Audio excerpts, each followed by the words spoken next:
میں تو ایک چھوٹا سا اپنا سا ایک طالب علم ہوں، اور کچھ مطالعہ جو میں نے کیا ہوا ہے وہ آپ حضرات کے سامنے رکھوں گا، اور اس مطالعے کی بنیاد پر آپ کے سوچ کے طریقے کھلتے جائیں گے اور آپ کو کوئی بھی فیصلہ کرنا آسان ہو جائے گا۔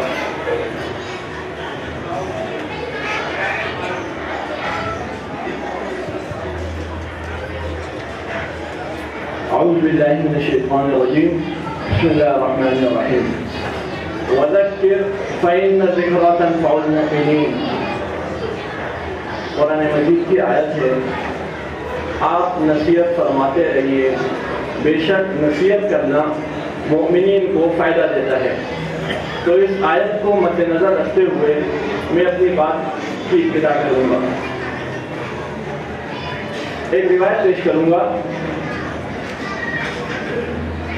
عن ابی ادریس الخولانی رحمہ اللہ قال دخلت مسجد دمشق فاذا فتى براق السمایا۔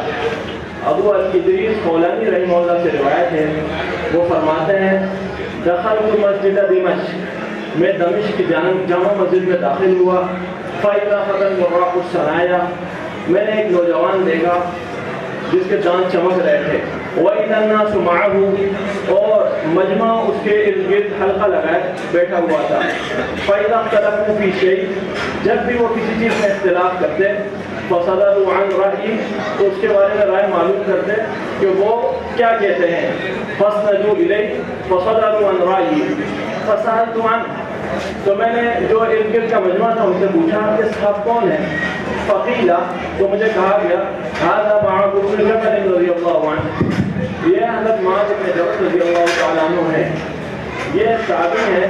اب ان کو اشتیاق ہوا، محبت ہوئی، کس طرح ان سے ملاقات کی جائے، فحجرت، تو یہ تابعی کہتے ہیں میں نے صبح اٹھنے میں جلدی کی، فوجدتہ قد سبقنی بالتہجید، تو میں نے کیا دیکھا وہ مجھ سے پہلے اٹھے ہوئے ہیں، ووجدتہ یصلی، میں نے ان کو تہجد کی نماز پڑھتے ہوئے دیکھا، فانتظرتہ، تو میں ان کا انتظار کرنے لگا، حتی قضى صلاتہ، یہاں تک کہ انہوں نے اپنی نماز پوری کر دی، ثم جئت من قبل وجهی، پھر میں ان کے چہرے کی جانب سے آیا اور میں نے ان سے کہا واللہ انی لاحبک للہ، میں آپ سے اللہ کے لیے محبت کرتا ہوں۔ یہ تابعی کہہ رہے ہیں حضرت معاذ بن جبل رضی اللہ تعالیٰ عنہ کو، تو حضرت معاذ بن جبل رضی اللہ تعالیٰ عنہ نے ان سے کہا اللہ، کیا واقعی مجھ سے اللہ کے لیے محبت کرتے ہیں؟ انہوں نے کہا واقعی میں آپ سے اللہ کے لیے محبت کرتا ہوں۔ یہ اس طرح تین اوقات 3 مرتبہ ہوا، تو انہوں نے اس کے بعد ایک روایت سنائی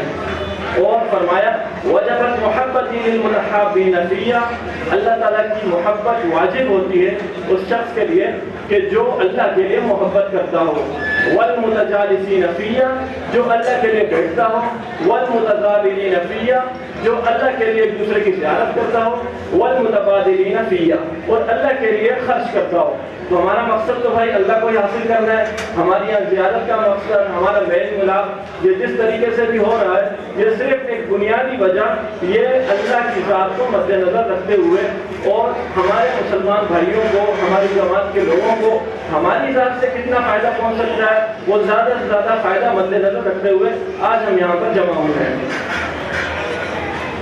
اب سب سے بڑی بات جو ہمارے ذہنوں میں ایک اشکال بنا ہوا ہے، اشکال یہ آیا کہ جماعت، نئی جماعت کا وجود جو سب سے بڑا اعتراض، کیا فساد فی الارض کا ذریعہ ہے؟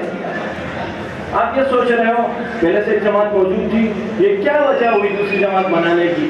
تو ہر ایک کو اعتراضات، بہت سارے اشکالات، اور پھر آپ یہ کہو وَلَا تُفْسِدُوا فِي الْأَرْضِ بَعْدَ إِصْلَاحِهَا، آپ یہ قرآن آیت کا ترجمہ کر دو، اور ایک بات یاد رکھنا پہلے بالکل واضح کر دوں، ہر ایک عامی کو یہ حکم نہیں ہے کہ قرآن آیت کا ترجمہ کرتا پھر اور پھر اپنے مطالب اور اپنی تشریح کرتا رہے، بلکہ فرمایا کہ کم از کم 13 سے 15 علوم کا اس کو آنا ضروری ہے، پھر وہ کہیں جا کے قرآن مجید کی تفسیر یا تشریح کر سکتا ہے، اس کے علاوہ کسی کو اجازت نہیں۔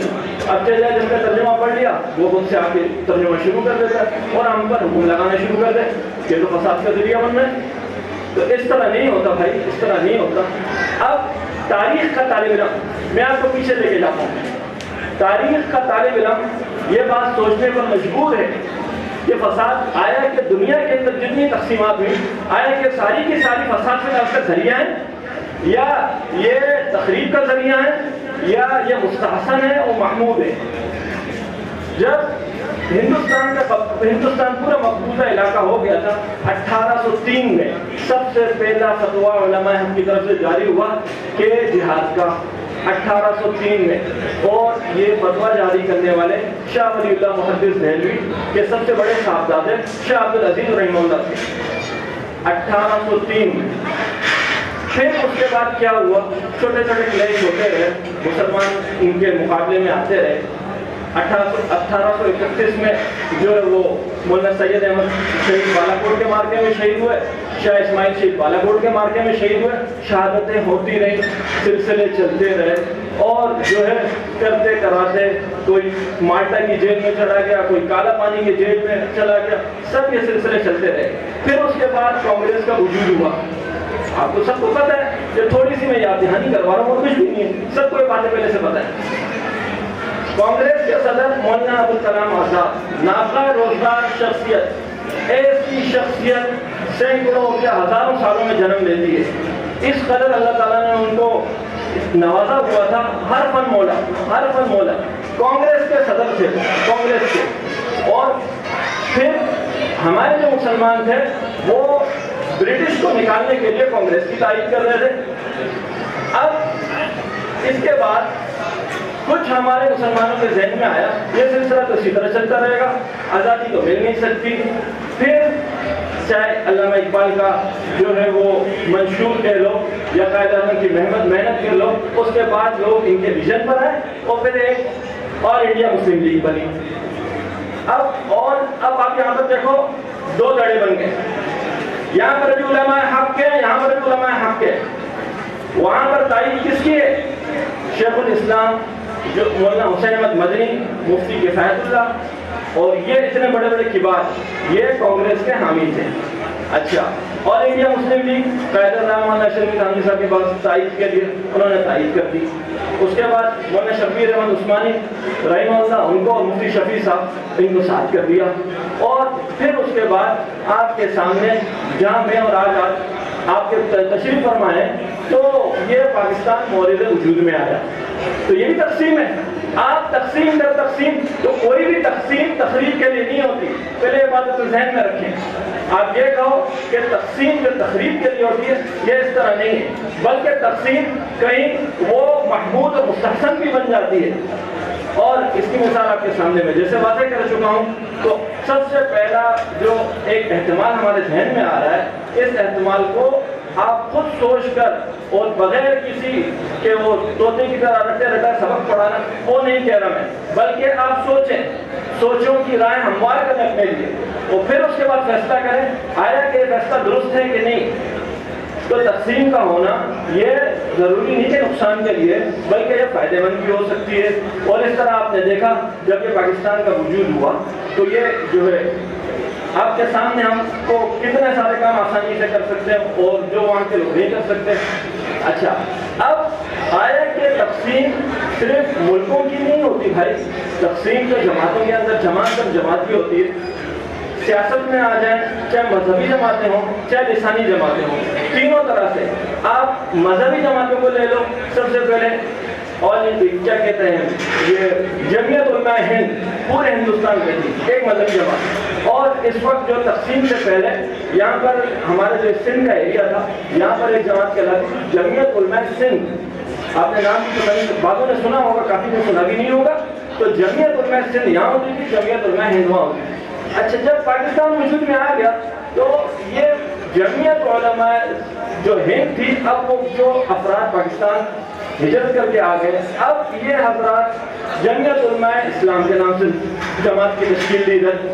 پھر جمعیت علماء اسلام کے نام سے چاہے وہ فضل الرحمان صاحب کا گروپ ہو، چاہے سمیر حق صاحب کا گروپ ہو، چاہے اجمل قادری صاحب کا گروپ ہو، یہ سارے کے سارے ہمارے سر کے تاج ہیں، کوئی بھی غلط نہیں، سب ٹھیک ہے، اپنی اپنی تقسیمات میں سب درست ہیں۔ اسی طریقے سے چاہے تحریک لبیک خالد رضوی صاحب کی ہو، چاہے تحریک لبیک ڈاکٹر آصف اشرف جلالی صاحب کی ہو، ٹھیک ہے، دونوں تحریک لبیک ہے، دونوں اپنی جگہ۔ چاہے جمعیت علماء پاکستان ہو اور نورانی گروپ ہو، چاہے صاحبزادہ ابوالخیر زبیر کا گروپ ہو، ٹھیک ہے، دونوں تقسیم درست ہے. تو اسی طریقے سے آپ اگر سیاسی لنکس میں آتے ہو تو سیاسی میں چاہے Pakistan peoples party patriot group ہو، پارلیمنٹیرین گروپ ہو، آفتاب شفاف گروپ ہو، ٹھیک ہے، ہر کوئی، چاہے نون لیگ ہو، چاہے حامد ناصر چچا گروپ، آپ لوگوں نے سنا ہوگا پہلے گروپ ہوتا تھا، ختم ہو گیا، ابھی تو اس کا وہ ہوتا تھا. اور اس کے طریقے سے اسی طریقے سے فنکشنل لیگ ہے، تب تک پرانی لیگ ہے. تو یہ جماعتیں بنتی رہتی ہیں، چاہے لسانی ہو، چاہے آپ لسانی، تینوں گروپ آپ کے سامنے. تو ان طرح سے جماعتوں کا بننا کوئی نقصان دہ نہیں، بلکہ یہ اپنے اندر بہت سارے فوائد اور مضمرات لے کے چلتے ہیں. یہ جو آپ کے تھیم سانگ چل رہا تھا یہاں پر، اب آپ اس کی کہانی تو دیکھو یار، 200-250 افراد کا مجمع، وہ کس اخلاص کی بنیاد پر اٹھا؟ اللہ نے 3 بڑے اعظم کا مالک بنا دیا. اخلاص تو دیکھو ان کا، 36 نسلیں انہیں بیٹھ کے، ان کی 36 نسلوں نے بادشاہت کی. سوچنے والی بات ہے، 650 سال. آپ دیکھو بنو امیہ ہے، ٹھیک ہے، بنو عباس ہے، ہر ایک کا ٹائم پیریڈ تھوڑا ٹائم پیریڈ. خلافت عثمانیہ 650 سال. اللہ کسی کا محتاج نہیں، اللہ کسی سے بھی کام لے سکتا ہے. اس کے لیے عربی کا ہونا ضروری نہیں ہے، نہ عجمی کا ہونا ضروری ہے. اللہ کو جس سے کام لینا ہوتا ہے اللہ کام لے لیتا ہے. تو یہ اعتراض دور کیا جائے کہ جماعتوں کا تقسیم ہونا یہ نقصان دہ ہے، یہ اس طرح نہیں ہوتا. اس کے اندر بہت سے فوائد پنہاں و پوشیدہ ہوتے ہیں جس کے مضمرات آپ کو بعد میں واضح اور ظاہر ہوں گے. دوسری بات، جس کام کی بنیاد اخلاص پر ہو اللہ تعالیٰ اس کو ناکام نہیں کرتا. جس کام کی بنیاد اخلاص پر ہو اللہ اس کو کبھی کام کو ناکام نہیں کرتا. یہ جو مجمع ہے یہ ایک اخلاص کی وجہ سے کھڑا ہوا، اور اللہ تعالیٰ نے، میں خود بھی کبھی پریشان ہوتا ہوں، سوچتا ہوں، دیکھو منزل سفر ہر کوئی شروع کرتا ہے، لیکن منزل کے آخر تک پہنچنے والے اکا دکا ہی ہوتے ہیں، باقی تو سارے راستے میں ہی ہار کے بیٹھ جاتے ہیں. تو یہ تو اللہ کی بڑی کرم نوازی ہوئی، اللہ تعالیٰ نے ایک جماعتی وجود ہمیں دے دیا. میری خود بھی عقل جو ہے وہ قاصر ہے، اتنے قلیل عرصے میں جماعت کا وجود میں آ جانا، رجسٹریشن نمبر آ جانا، اور یہ تو بس اللہ کا بڑا فضل ہوا کہ اخلاص کی بنیاد پر ہوا.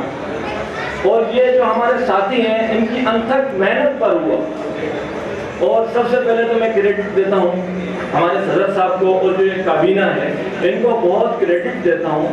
وہ شاعر نے کہا تھا نا کہ میں تو چلا تھا تنہا جانب منزل، مگر لوگ چلتے رہے، لوگ آتے رہو، قافلہ بنتا گیا. تو لوگ خود کا خود آتے رہے بھائی، کسی کو پکڑ کے نہیں رہا، کسی کو پکڑ کے نہیں رہا. آپ صحیح راستہ اختیار کرو، عوام الناس خود ہی آئے گی آپ کے پیچھے. غلط راستے والوں کے پیچھے کوئی نہیں آتا. اور دوسرا شعر اس کابینہ کے نام پر علامہ اقبال نے خوب کہا ہے، منزل سے آگے بڑھ کر منزل تلاش کر، منزل سے آگے بڑھ کر منزل تلاش کر، مل جائے تجھ کو دریا سمندر تلاش کر. تو ان لوگوں کو کریڈٹ جاتا ہے، بہت کریڈٹ جاتا ہے. ان کی انتھک محنت اور اس کا ثمرہ آپ کے سامنے آج جو نظر آ رہا ہے، اور یہ جو ہماری عوام جو ہمارے سامنے ہے، اور یہ بھی بہت قابل تحسین ہے اور قابل لائق ہے. ظاہر ہے جب آپ نے انتہائی اقدام اٹھایا ہے، مسائل تو آئیں گے، پریشانیاں تو آئیں گی. وہ اب بھیڑیا ہوتا ہے نا، بھیڑیا، وہ لون وولف انگلش میں اس کو کہتے ہیں، اردو میں پتہ نہیں کیا کہتے ہیں. لون وولف کا طریقہ واردات یہ ہوتا ہے وہ ہمیشہ اکیلا شکار کرتا ہے، وہ کبھی جتھے میں نہیں جاتا. اور اس کی خاصیت یہ ہوتی ہے کہ وہ اکیلا، اب وہ ظاہر ہے جب اس نے مجمع چھوڑا، مسائل تو آنے ہیں اس کے اوپر، پریشانیاں تو آنی ہیں، اسے ڈر لگا رہے گا، کبھی بھی اس کے اوپر بھی اٹیک ہو سکتا ہے، اس کو بھی مارا جا سکتا ہے، کبھی شکار ملے گا کبھی نہیں ملے گا. لیکن وہ ایک مقصد کے حصول کے لیے وہ اپنا گروہ چھوڑ دیتا ہے، وہ اپنا جتھا چھوڑ دیتا ہے. اور پھر ایک وہ وقت آتا ہے کہ اس کے پیچھے ایک جتھا ہوتا ہے وہ جو دوسروں کے شکار کا ذریعہ بنتا ہے. تو ہم تو بھائی اسی طریقے سے چلنے والے لوگ ہیں. اپنے ذہن میں بٹھا کے رکھیں، پریشانیاں بھی آئیں گی اور مسائل بھی آئیں گے. ایک شعر کا ہے نا کہ باد مخالف سے نہ گھبرائے عقاب، یہ تو چلتی ہے تجھ کو اونچا اڑانے کے لیے. تو ہوا تو جتنی تیز چلے گی یہ اس سے پریشان نہیں ہونا. اور خاص طور پر ارادے جن کے پختہ ہوں، نظر ان کی خدا پر ہو، تلاطم خیز موجوں سے کبھی وہ گھبرایا نہیں کرتے.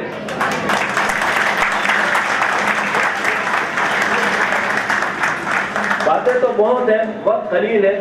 آخری ایک شعر کہہ کے اپنی بات کا اختتام کرتا ہوں. جوش دریا سے کہہ رہا تھا سمندر کا ثبوت، جوش دریا سے کہہ رہا تھا سمندر کا ثبوت، جس میں جتنا ظرف ہے وہ اتنا ہی خاموش ہے. السلام علیکم.